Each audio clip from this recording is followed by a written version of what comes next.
வணக்கம், இது தமிழ் குரல். நான் உங்கள் பானு. விஜய் அவர்கள் தீர்மானம் போட்டார். அவர் தீர்மானம் போட்ட உடனே இவங்க எல்லாம் ஃபயர் விட்டாங்க. வரலாற்றிலே முதல் முறையே எங்கள் அண்ணன் தான் தீர்மானம் போட்டிருக்காங்க. தீர்மானன்ற ஸ்பெல்லிங்கே இதுக்கு முன்னாடி இந்த கட்சிகளுக்கே தெரியாது. எங்கள் அண்ணன் தான் அதை தமிழில் கண்டுபிடிச்சிருக்காரு. தீர்மானன்ற ஒரு விஷயம் அப்படின்ற அளவுக்கு இவங்கெல்லாம் பில்டப் பண்ணாங்க. அது அவங்களுடைய சொந்த அமைச்சரே அசிங்கப்படுத்திட்டார். நீ என்ன தீர்மானம் போடுறது, நான் என்ன அதை நிறைவேற்றுறது, அதெல்லாம் முடியாது அப்படின்ற மாதிரி அவங்க அசிங்கப்படுத்தி விட்டாங்க.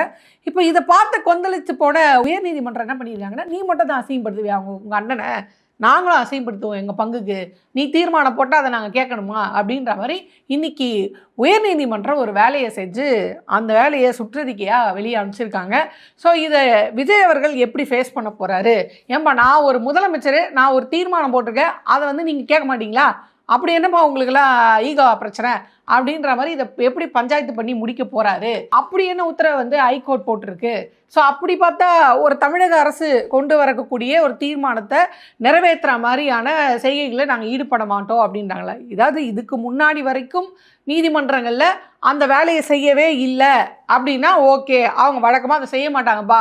அவள் இப்போ இந்த மாமியாருங்களை பொதுவாக மருமக கிட்ட சொல்லுவாங்க, எங்கள் வீட்டில் இதெல்லாம் பழக்கம் இல்லை, நாங்கள் இதெல்லாம் செய்ய மாட்டோம் அப்படின்னு சொல்லுவாங்கள்ல. ஸோ அந்த மாதிரி நீதிமன்றத்தில் இது பழக்கம் இல்லை, இதெல்லாம் நாங்கள் செய்ய மாட்டோம், அவங்க அப்படித்தான் அப்படின்னு ஒதுக்கி வச்சிடலாம்.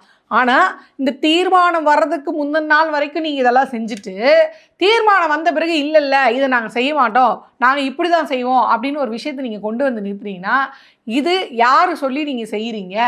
அப்போ விஜய் அவர்களை அசிங்கப்படுத்துறதுக்காக செய்கிறீங்களா, இல்லை விஜய் அவர்களை நீங்கள் மதிக்க மாட்டேன்னு செய்கிறீங்களா, இல்லை வேறு மேலே இருந்து சொல்லி தான் நாங்கள் இதை செய்கிறோம் அப்படின்னா அந்த மேலே இருக்கவங்க ஏன் விஜய் அவர்கள், அதாவது முதலமைச்சர், மாநில அரசு இப்படி ஒரு தீர்மானத்தை கொண்டு வந்த பிறகு ஏன் இதை இப்படி செய்கிறாங்க அப்படின்றது தான் நம்மளுடைய கேள்வியாக இருக்கிறது.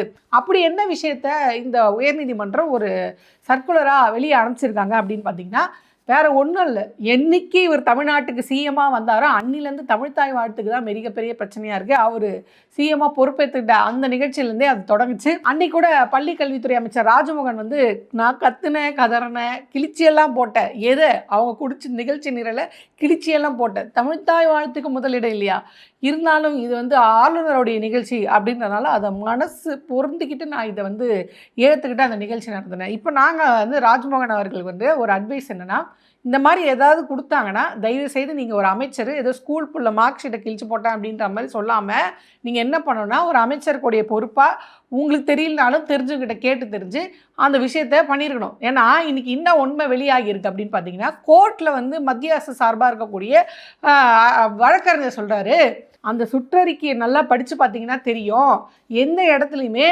மாநில பாடலை 3வது இடத்துக்கு பாட சொல்லி நாங்கள் வற்புறுத்தவில்லை. காம்படிஷனே எங்களுக்கும், அதாவது வந்தே மாதரத்துக்கும் தேசிய கீதத்துக்கு தான். நீங்கள் ஏன் தேவையில்லாமல் வாண்டடாக கொண்டு மாநில பாடலில் இதில் 3வது இடத்துக்கு பின்னுக்கு தள்ளுற மாதிரியான ஒரு விஷயத்தில் ஈடுபடுறீங்க? உங்களை நாங்கள் காம்படிஷன்லேயே எடுக்கலையே, நாங்கள் காம்படிஷன் எங்களுக்கு போட்டி வந்தே மாதரமா தேசிய கீதமா? அப்போ யார் சொல்லி நீங்கள் தமிழ்த்தாய் வாழ்த்தை 3வது இடத்துக்கு நீங்கள் தள்ளுறீங்கன்னா, ஆளுநர் அர்லேக்கர் அவர் சொன்னார், நாங்கள் செஞ்சோம் அப்படின்ற மாதிரி இந்த அரசு செஞ்சுருக்கு. ஆக ஆளுநர் ஆர்.என். ரவி அவர்கள் தமிழ்நாட்டில் ஒரு விஷயத்தை செய்யணும்னு நினச்சாரு, அதை செய்ய முடியல. அதை முன்னாள் முதலமைச்சர் ஸ்டாலின் அவர்கள் தடுத்துட்டாரு.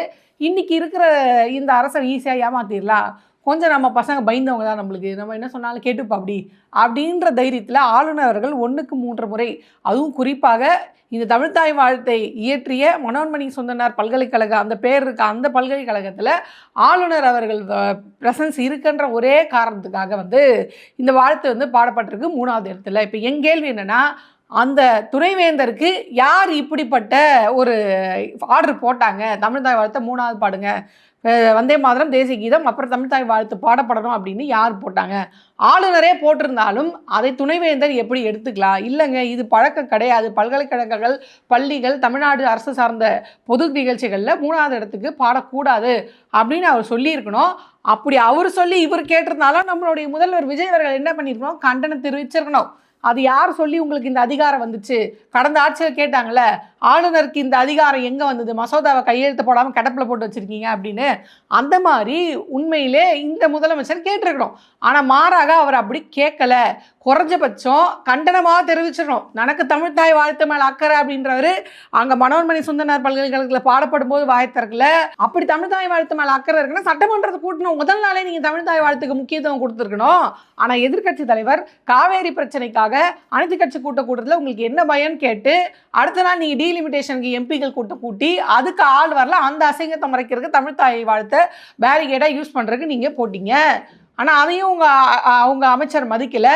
சுற்றுலாத்துறை அமைச்சர் ஒய்எம்சி நந்தனம் ஒய்எம்சிஏ காலேஜில் உடற்பயிற்சி கல்லூரி இருக்கு பார்த்தீங்களா, அந்த கல்லூரியில் தமிழ்த்தாய் வாழ்த்துக்கு முன்னாடியே அந்த ஒரு குறிப்பிட்ட மதத்தை சார்ந்த பாடல் வந்து இசைக்கப்படுது, பாடப்படுது. அதற்கப்புறம் தமிழ்த்தாய் வாழ்த்து பாடப்படுது. இப்போ உங்கள் ஆட்சியில் தான் உங்கள் அமைச்சர் தான் சொல்கிறாரு தமிழை கற்றுக் கொடுக்காது என்னுடைய கிறிஸ்துவம் எனக்கு கற்றுக் கொடுத்தது அப்படின்னு பேசுகிறாரு. ஆக நீங்கள் ஆட்சிக்கு வந்ததுலேருந்து தமிழுக்கான மரியாதை அப்படின்ட்டு துளியளவும் இல்லாமல் போயிட்டுருக்கு. இதை நீங்கள் எப்படி கையாளுறீங்க? குறைஞ்சபட்சம் அந்த தீர்மானம் ஏற்ற போது முதலமைச்சர் விஜய் அவர்கள் அதற்கு எதிர்ப்பு தெரிவிச்சிருக்கணும் இல்லையா? ஆளுநருடைய இந்த செய்கையை நாங்கள் எதிர்க்கிறோம், தமிழ்த்தாய் வாழ்த்துக்கு தான் முக்கியம் அப்படின்னு ஒரு இடத்துல கூட ஆளுநர் அறநிலையங்களுடைய செய்கையை அவர் கண்டிக்கல. மாற பஞ்சு டைலாக் பேசிட்டு இருக்கு, தமிழ் எங்கள் மூச்சு பேச்சு அப்படின்னு. மூச்சு பேச்சுனா ஏங்க கண்டிக்கல அப்படின்ற கேள்வி வருது. இப்போ இந்த சம்பவம்லாம் ஒரு பக்கம் இருக்கும்போது உயர்நீதிமன்றம் இன்னொரு சம்பவம் பண்ணியிருக்காங்க. அவங்க என்ன சொல்லியிருக்காங்க அப்படின்னா, ஒரு சென்னை உயர்நீதிமன்றத்துடைய தலைமை பதிவாளர் வந்து ஒரு சுற்றறிக்கை அனுப்பிச்சிருக்கார். அவர் என்ன சொல்கிறார் அப்படின்னு பார்த்தீங்கன்னா, இந்த வந்தே மாதரம் இருக்குது பார்த்தீங்களா, இந்த வந்தே மாதர பாடலை வரக்கூடிய சுதந்திர தினம் ஆகஸ்ட் 15ஆம் தேதி கொடி ஏற்றும் முன்பு பாடப்பட வேண்டும். வந்தே மாதரம் கொடி ஏற்றிய பின்பு அதாவது தேசிய கீதத்தை பாடணும் அப்படின்னு சொல்லி ஒரு சுற்றறிக்கை வந்து அமைச்சிருக்காங்க. இதை வந்து எல்லாருமே ஃபாலோ பண்ணுமா அப்படின்னு கேட்டால் அதுதான் இல்லை. அது யார் யாருக்கெல்லாம் இதன் கீழே பொருந்தும் அப்படின்னு பார்த்தீங்கன்னா, சென்னை உயர்நீதிமன்றத்துடைய முதன்மை அமர்வு, மதுரை உயர்நீதிமன்ற கிளை, தமிழ்நாடு மாநில நிதித்துறை அகாடமி, கீழமை நீதிமன்றங்கள், புதுச்சேரி யூனியன் பிரதேசம், இவங்களுக்கெல்லாம் வந்து தான் இது பொருந்தும். ஸோ இப்போ இவங்க என்ன சொல்லுவாங்கன்னா, நீதிமன்றத்தில் அது வந்து அஃபீஷியல் கிடையாது, அது ஒரு அரசு கீழே வராது, அது சுதந்திரமான ஒரு விஷயம். அவங்க வந்து தமிழ்நாடு அரசுடைய தீர்மானத்துக்கு கீழே கட்டுப்பட்டு நடக்க வேண்டிய அவசியம் அவங்களுக்கு இல்லை அப்படின்னா, இதற்கு முன்னாடி கிட்டத்தட்ட 15 நீதிபதிகள் வந்து பதவியேற்று இருக்கிறாங்க இதே சென்னை ஹைகோர்ட்டில். அந்த 15 புதிய நீதிபதிகள் பதவியேற்கும்பொழுது இதே ஹைகோர்ட்டில் தான் நீங்கள் வந்து தமிழ்த்தாய் வாழ்த்து முதல்ல பாடிட்டு அப்புறம் தான் அந்த நிகழ்ச்சியை ஆரம்பிச்சிருக்கீங்க. அப்போ இது வரைக்கும் இதை வழக்கமாக கொண்டிருந்த நீங்கள் இப்போ திடீர்னு ஏன் இப்போ வந்து வந்தே மாதரம் பாடணும், கொடியை ஏற்றணும், அப்புறம் அதாவது தேசிய கீதை பாடணும் அப்படின்னு சொல்கிறீங்கள, ஏன்? ரெண்டாவது என் கேள்வி என்னென்னா, அவங்க வந்தே மாதரம் சுதந்திர தினத்தை பற்றி தானே பேசியிருக்காங்க, நீ ஏன் இந்த அளவுக்கு கொதிக்கிறேன்னா எங்களுக்கு போதுமான விளக்கம் நீங்கள் குறைஞ்சபட்சம் கொடுத்துருக்கணும் இல்லையா? அந்த சுற்றறிக்கையில் இவங்க ஏன் தமிழ்த்தாய் வாழ்த்தை பற்றி மென்ஷன் பண்ணலை? தமிழ்த்தாய் வாழ்த்து முதலில் பாடப்படும், பின்பு கொடியேற்றத்துக்கு முன்பாக வந்தே மாதரம் பாடப்படும், அதன் பின்பு கொடியேற்றம் முடிந்த பிறகு தேசிய கீதை பாடப்படும்னா இப்போ பஞ்சாயத்து இல்லை. அது உங்களுக்குள்ள நீங்கள் காம்படிஷன் வந்தே மாதரமா தேசிய கீதமோ நீங்கள் என்னவோ பண்ணி தொலைங்க அப்படின்னு நம்ம விட்டுறலாம். ஆனால் தமிழ்த்தாய் வாழ்த்துக்கு முதலிடம் அப்படின்னு இத்தனை வருஷமாக இங்கே கடைப்பிடிக்கப்பட்டு அது நடுவில் விஜய் அவர்கள் ஆட்சிக்கு வந்த பிறகு அவர் ஆளுநரை எதிர்த்து கேட்க முடியாத நிலைமையினால, ஏன்னா அவர் கேட்க மாட்டார், ஆளுநர்னா அவ்வளோ பயம், பாஜகனா அவ்வளோ பயம். ஏன்னா பாஜக அப்படின்னு அவர் வாயிலேருந்து வராது, ஆளுநரை எதிர்த்து எந்த கேள்வி கேட்க மாட்டார், கண்டனம் தெரிவிக்க மாட்டார். ஸோ இவரோட இந்த இயலாமையின் காரணமாக தமிழ்த்தாய் வாழ்த்து 3ஆம் இடத்துக்கு தொடர்ந்து தள்ளப்பட்டது. ஆனால் எதிர்கட்சியிலேருந்து எல்லாரும், கூட்டணி கட்சியிலேருந்து எல்லாரும் கேள்வி கேட்டது விளைவு தீர்மானம் நிறைவேற்றினாங்க. இப்போ தீர்மானம் நிறைவேற்றின அடுத்த நாளே உங்கள் அமைச்சர் இப்படி பண்ணியிருக்காரு. அந்த அமைச்சர் மேலே என்ன நடவடிக்கை எடுத்தீங்கன்னா எந்த நடவடிக்கை எடுக்கல. இப்போ புதுசாக ஹைகோர்ட் வந்து இந்த பிரச்சனையை வந்து சொல்லியிருக்கு. இதுக்கு காரணம் என்ன சொல்கிறாங்க அப்படின்னு பார்த்தீங்கன்னா, இந்த வந்தே மாதர பாடல் வந்து இயற்றப்பட்டு இந்த சுதந்திர தினத்தோட 150வது ஆண்டை அது நிறைவு செய்கிறது, செலிப்ரேட்டிங் 150th டே. ஸோ அதனால் நீங்கள் வந்து இந்த பாடலை கொடி ஏற்றுறதுக்கு முன்னாடி பாடுங்க அப்படின்றாங்க. எங்கள் கேள்வி, நீங்கள் 150வது ஆண்டு அதனால் நீங்கள் பாடுறீங்க, அதை பற்றி எங்களுக்கு எந்த விமர்சனமும் கிடையாது. எங்களுக்கு தேவை நீங்கள் தமிழ்த்தாய் வாழ்த்தை முதல் இடத்துல பாடணும். வந்தே மாதரம் ஒரு குறிப்பிட்ட மதத்தை சார்ந்த தெய்வங்களை முன்னிறுத்தி அதை போற்றுதலுக்குரிய பாடலாக இருந்தாலும் நீங்கள் மத்திய அரசு உங்கள் இஷ்டம், நீங்கள் என்ன வேணாலும் கொண்டு வருவீங்க, அதை நாங்கள் கேட்க முடியாது. கேட்டாலும் நீங்கள் வந்து மதிக்க போகிறதில்ல. ஆக அது உங்கள் இஷ்டன்ற மாதிரி ஆகிப்போச்சு. குறைஞ்சபட்சம் எங்களுடைய தமிழ்தாய் வாழ்த்தை எங்கள் மாநில உரிமையை நாங்கள் ஏன் விட்டு கொடுக்காத அளவுக்கு நாங்கள் போராடுற உரிமை எங்களுக்கு இருக்கு இல்லையா, அதை முதல் இடத்துல ஏன் பாட விடாமல் பண்ணுறீங்க அப்படின்னு ஒன்றிய அரசு கேட்டால், ஒன்றிய அரசு நான் அப்படி சொல்லவே இல்லை. நான் எப்போ சொன்னேன்? நான் வந்தே மாதரமும் சுதந்திர தினம் தான் முன்ன பின்ன இருக்கணும், அதுக்கு மரியாதை கொடுக்கணும் தான் நான் பேசியிருக்கேன். எந்த இடத்துலையும் மாநில பாடல், இப்போ தமிழ்நாட்டுக்கு தமிழ்தாய் வாழ்த்து மாதிரி அந்தந்த மாநிலத்துக்கு அந்தந்த பாடல் இருக்கும். அப்படி உங்கள் பாடலை பற்றி நான் சொல்லவே இல்லை அப்படின்னு சொன்னேன். அதையே ஒன்றிய அரசு தான் இப்போ எங்களுக்கு சுற்றறிக்கை அனுப்பிச்சிருக்கு அப்படின்னு ஹைகோர்ட்டுடைய தலைமை பதிவாளர் வந்து சொல்லியிருக்காரு. இப்போ நாங்கள் வந்து இதை சொல்லலை, ஒன்றிய அரசு எங்களுக்கு ஒரு இது வந்து அனுப்பிச்சிருக்காங்க, சுற்றறிக்கை அனுப்பிச்சிருக்காங்க. அதன் அடிப்படையின் கீழே தான் நாங்கள் இந்த பாடலை வந்து பாடணும் அப்படின்ற ஒரு சுற்றறிக்கையை நான் ஏற்கனவே குறிப்பிட்ட பார்த்தீங்களா, இந்த நீதிமன்றங்கள்லாம் இருக்காங்களே இவங்களுக்கு தான் நாங்கள் அனுப்பிச்சிருக்கோம் அப்படின்னு அவங்க சொல்கிறாங்க. இப்போ ஒரு மாநில அரசு ஏற்கனவே தமிழ்தாய் வாழ்த்தை முதல் இடத்துல பாடணுன்ற ஒரு தீர்மானம் இருந்து அது மறுபடியும் இன்னொரு தீர்மானமாக போடப்பட்ட பிறகும் நீங்கள் வந்து இந்த நேரத்தில் இதை செய்ய வேண்டிய அவசியம் என்ன? கரெக்டாக இந்த பக்கம் தீர்மானம் போட்ட பிறகு கரெக்டாக நீங்கள் இந்த பக்கம் இதை போடுறீங்கன்னா, மாநில அரசை நாங்கள் ஒரு பொருட்டாக மதிக்கவில்லை. மத்திய அரசு மாநில உரிமையை நாங்கள் எங்களுக்கு தெரியும், நீங்கள் மாநில அரசோடைய உரிமையெல்லாம் நீங்கள் ஒன்றா மதிக்க மாட்டீங்க அப்படின்றது எங்களுக்கு தெரியும். தெரிஞ்சாலும் வேணுனே இதை நீங்கள் பண்ணுறீங்களா? சுதந்திர தினத்தில் வந்து தமிழ்தாய் வாழ்த்து பாடப்படக்கூடாது, அதுக்கு முன்னுரிமை கொடுக்கக்கூடாதுன்னே நீங்கள் சொல்கிறீங்களா? இந்த டபுள் கேம் ஆடுறீங்களா? கோர்ட்டுக்கு வந்து நாங்கள் சொல்லலை, 3வது இடத்துல பாட சொல்லி நாங்கள் சொல்லலைன்னு சொல்கிறீங்க. அதுக்கப்புறம் பார்த்தா நீங்கள் சுற்றறிக்கை அனுப்பிச்சிங்க, அதனால தான் நாங்கள் வந்து நீதிமன்றங்களுடைய இந்த நிகழ்வுகளில் நாங்கள் வந்து வந்தே மாதரமும் சுதந்திர தினமும் பாடப்படுவோம் அப்படின்னு நீங்கள் சொல்கிறீங்க.